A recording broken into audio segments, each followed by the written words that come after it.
Hey everybody, John Brown at JB's Total Gaming, coming at you with another game that board gamers might like as far as video games go, the Guild of Dungeoneering. This is the Guild of Dungeoneering, as you can hear. So this song has kind of a lighthearted feel, some singing, a narrator that likes to rhyme, and it's a pretty interesting game that involves, if you're used to board gaming, kind of a deck building mechanism as you delve through dungeons, and kind of a roguelite element where you're getting loot, people are dying, and getting more abilities as you go. So I do enjoy this.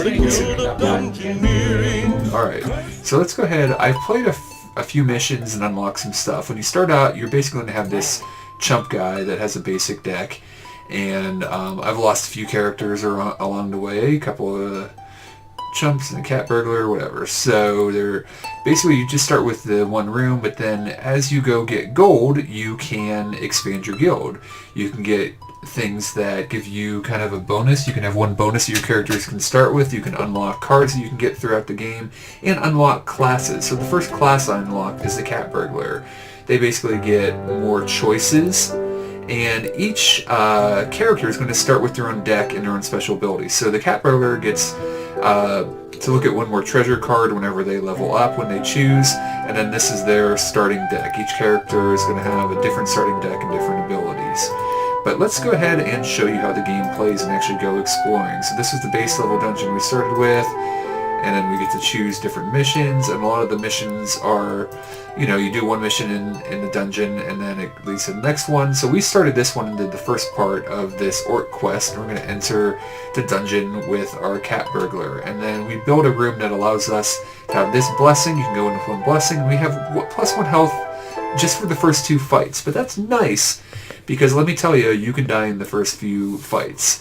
So the way the game works is each round you're going to have 5 cards. Now, oh, and there is a boss over here. Okay, so every turn you're going to play 3 of these cards. This is not your deck, this is the dungeon deck. And it is filled with room cards, monster cards, or loot cards. We don't have any loot cards right now, but we do need to defeat this orc warlord. So we don't really want to play this and block ourselves off, so let's go ahead and expand out here. And then, let's see here. Okay, this card doesn't really fit anywhere. We could block off our path that way. That's not really ideal. So we're going to play some level 1 monsters. We're going to have 1 monster and 1 treasure in a room, so let's go ahead. I'm not sure why I can't play that. Alright, so I guess we'll play this. Alright, you have to play 3 of those 5 cards every round. And based on what you play, your character is going to move 1 move every round. Sadly, you cannot choose where your character goes. They do seem to be attracted to monsters and treasure, but you don't have direct control of it, and how exactly those decisions are made, I'm not sure. But this is basically how the fight's going to work. You're going to draw 3 cards, and the enemy's going to play a card. The enemy's card will trigger first, unless you have a card with a special ability that allows your card to trigger first. Like this one right here is quick, so this one will actually deal 1 damage to the enemy before the enemy hits me, which can be super important if you're about to die. These deal 2 physical damage, this one deals 1. There's physical and magical damage. Some characters are going to have traits, so this is, again, one that lets me get an extra card. So these, I think, I don't know if these are random that your character gets, and then this is the blessing that I start with to give you an extra health in the first 2 fights. So let's go ahead and show you how this works. Character hit me, I'll hit the character back. It does get more complicated as you get going too. You'll see some interesting stuff as you unlock cards by getting equipment. So here, the character, if this attack hits us, we're going to have to discard a card, and we're going to have 2 cards to pick from each room, which is a bummer. Now, I don't have any way to block that right now. There are cards that block physical damage, cards that block magical damage, and cards that block either type of damage. So instead we're going to play this. It'll do 1 damage, and it'll allow our next physical damage to do 1 additional. So, great. So I drew a 2 damage. Now we see here that this attack is unblockable. That's what this symbol means. And if you hover over any card, it'll tell you what the card does. So even if I had a block physical damage, it wouldn't work on this card. But that's alright. We're going to deal an extra physical, deal a total of 3, and finish this monster off. And I believe you get a level up. Yes, so we'll get up 1 hit point, and then now we have some loot choices. So basically, when you take equipment, you'll put equipment on your character. You can only hold one in each slot.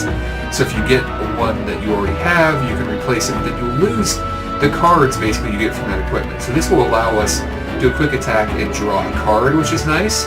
This will allow us to do magic damage and heal, and this is just one hit point. I actually really like having hit points on this, so I'm going to go ahead and grab that. And now you can see it on my character model and over here as well. But if I choose another headpiece, it will replace that. Or I can just get money or sell a card if I already have the same one. So let's go ahead and play 3 cards again. I don't really want to fight that level 2 monster yet. So I think we're going to expand over this way. There are fountains, and actually this one spawned here in rooms. And whenever you spawn a room with a fountain, it can be either a negative effect or a positive effect that will basically affect your next fight if you go through that room. So let's go ahead and fight a level 1 monster here. And then, do I want to put a level 2 monster out? Yeah, what the heck, why not? We'll put a level 2 monster out. So now my character, this is really the only way they can go anyways, and we'll go fight this guy. And, as you get more equipment, your deck will get better, but basically that is how the game works. Now one interesting thing, if you heal, you can overheal in this game, so you can actually get more hearts than what you start a fight with. But I'm just going to go ahead and we're going to deal a total of 3 damage because he's going to deal 1 damage to himself and then 2 for us. Alright, so same thing here. We know he's going to deal 1 damage to himself. I'm going to go ahead, I'm just going to use the catnip so we can be sure that we can finish him off next turn so we're not really in trouble with dying. So, let's see here. So we're going to go ahead and show off the quick mechanic here. So I'm going to attack first, and because of that catnip, I'll do an extra damage. And normally I get hit first, and then I discard a card, but we will attack first and finish off this monster. Alright, so pick some loot. So, again, 1 health, damage, and get a health back, or 3 physical block. I really like getting health. We're not really adding cards to our deck right now, but we are getting a lot of health, which, both of them are nice, of course. So let's go ahead and... Nope, that doesn't fit in there. Yeah, because there's no entrance that way. It doesn't fit in there. Oh no, I guess we will put that up here. Alright, and yeah, we can go ahead and put a level 2 monster out. And then, let's see here. Put that there. And I do like that it shows you where you can fill in spaces kind of with a gray outline. So this is where my character is going to go to now, and we will get the positive points from this fountain, and maybe we'll be able to lure our character away from getting that negative 1. So, yeah. Let's just do some damage and try to take this guy out quickly. And then, yeah, I probably should get some more cards so that you guys can see some more advanced things. So, yeah, we don't really need to heal right now. We're in pretty good shape, so we'll hopefully finish this guy off next round. And yeah, we'll do a quick attack. Why not? And again, finish the guy off before he gets to hit us, which can make a huge difference. Alright, so we get a hit point. And what do we want to get? So, block magic damage. Oh, and get an extra card with this one, so that's nice. So that one is, they're both pretty similar, but this one is a little bit better. But where does the glyph go? Alright, so we don't lose anything. We would lose our body thing if we get this, and we would lose our head thing if we get this. So we'll definitely choose the glyph because we won't have to lose anything. So I'm assuming this is like an offhand. Yep, it's an offhand item. Alright, sweet. So we didn't have to lose any health or cards by getting that because we didn't have something in that slot already.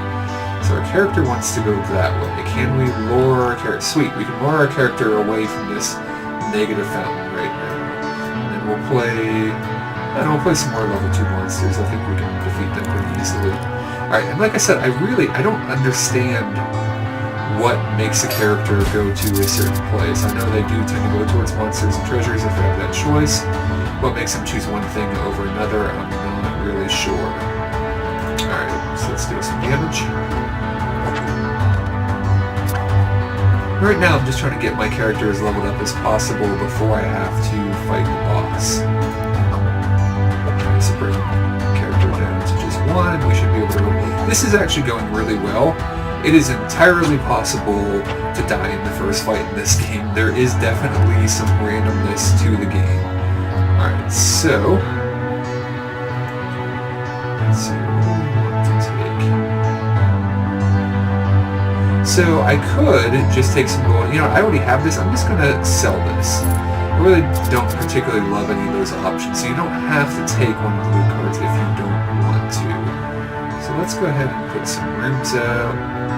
Yeah, we're going to have to get to that boss eventually. And do we want to fight a level 3 creature before we get there? Why not? And then we'll add one over here, I guess. So we are avoiding this bad effect right now, which is pretty nice. So, and again, we're above this creature's level. We should be able to defeat it pretty easily. I do like this cat burglar. There's a cat. You know, there's definitely some humor in the game. And let's do this so we can see now, because we played this one that lets us draw a card. We'll actually have 4 options to pick from on our next turn. Then I have 1 health. We can do a quick attack and finish him off. And you do regenerate your health after every fight, so it's not that big of a deal. So, we don't actually have a weapon, do we? Nope, we don't have a primary weapon, so we can take this with no negative effect and some cards to our deck. Alright, sweet. Alright, so let's throw the massive gem in here, because that's where we're going anyways. It does show us that, and we can change that based on what we play, but that isn't what happens. So we'll go into here and fight this level 3 guy. So this might be a little bit more interesting to fight, and assuming we live, we will get this treasure card here, which will help us build up our dungeon. Alright. 3 physical attack and blocking 2 physical attack. And you can see this is a level 3 creature, so he's got some cooler stuff. However, sweet, we have a magical attack. This is not a red and blue block, it's just a red block. So this will do damage and get us another card out. Now we did take a lot of damage, so that's kind of alright, good. Now he just has a kind of regular card here. So we could block either type of damage and then get a health, block damage and do a damage. We're going to do that. So we take no damage and do it. Alright, so that's a pretty good exchange there. Alright, so unblockable 2. So again, blocking doesn't do any good. So we'll also deal 2. Alright, this guy's a little lower, so what does that do? -1 if I'm dead. Okay, so just like you can have traits, your enemies can have traits too, and it's actually pretty important to pay attention to it. Now in this instance, it's grayed out because that isn't the case for this character. So they're going to block a physical. 2. So, you know what, we're just going to block and heal right now. We'll take 1, but... Alright, if successful, discard a card. Alright, we're in pretty good shape with that, so I'm going to play this catnip. And then we'll be down to 3 health, but as long as they don't... Okay, so we're not going to hit us for 3 health. And our next physical will do 1 more. But he's also blocking 1, so we're not going to be able to finish him off right now. So we'll heal 1, and then hopefully he won't deal 2. Oh, great. He's going to deal 3. Alright. Now this is where the quick attack comes in. So, yeah, this is definitely a more interesting, more difficult fight. So we drew this quick attack card, which is great. And remember, we played the catnip that lets us do 1 more physical on our next attack. So we will attack first, deal 2 damage, but they will block 2 damage. So we will lose this fight. So there you go. You got to see... character get toasted. But we will still get some loot. Agile deer or a fearsome beast for a foe's condemning. But alas, this dungeoneer's a lemming. So basically, because we lost that guy, we have to go into a fight with not using Cat Burglar, and then we'll get 1 back the next round. You're always going to have a base guy to fight with, but we've asked to put out some new posters in order to get another Cat Burglar. So we could build another room and get another type of hero, or just go into a dungeon with this guy. But that should give you a pretty good idea of how the game plays, and obviously as you get further in, you unlock, you know, classes, you unlock abilities and stuff like that, and so, you know, you can end up spending a lot of money. So here's, you know, a Trickster Plunderer, I don't know, that, so let's go ahead, let's see here, they loot choice, start with level 1 loot choice. Alright, yeah, so it requires us to build some stuff and have a lot of gold, but basically you get the idea. As you play more, and obviously you bring back more gold if you successfully complete the dungeon, don't have your character die, but there's not really a penalty to having characters die. You unlock rooms and you use card battling mechanics. So, if you're interested in that sort of thing and looking for, kind of a light-hearted video game that has some board gaming mechanisms, or just, a fairly inexpensive indie game, there's a look at the Guild of Dungeoneering. Thanks a lot for checking this out, and we'll talk to you guys again soon. All right, goodbye.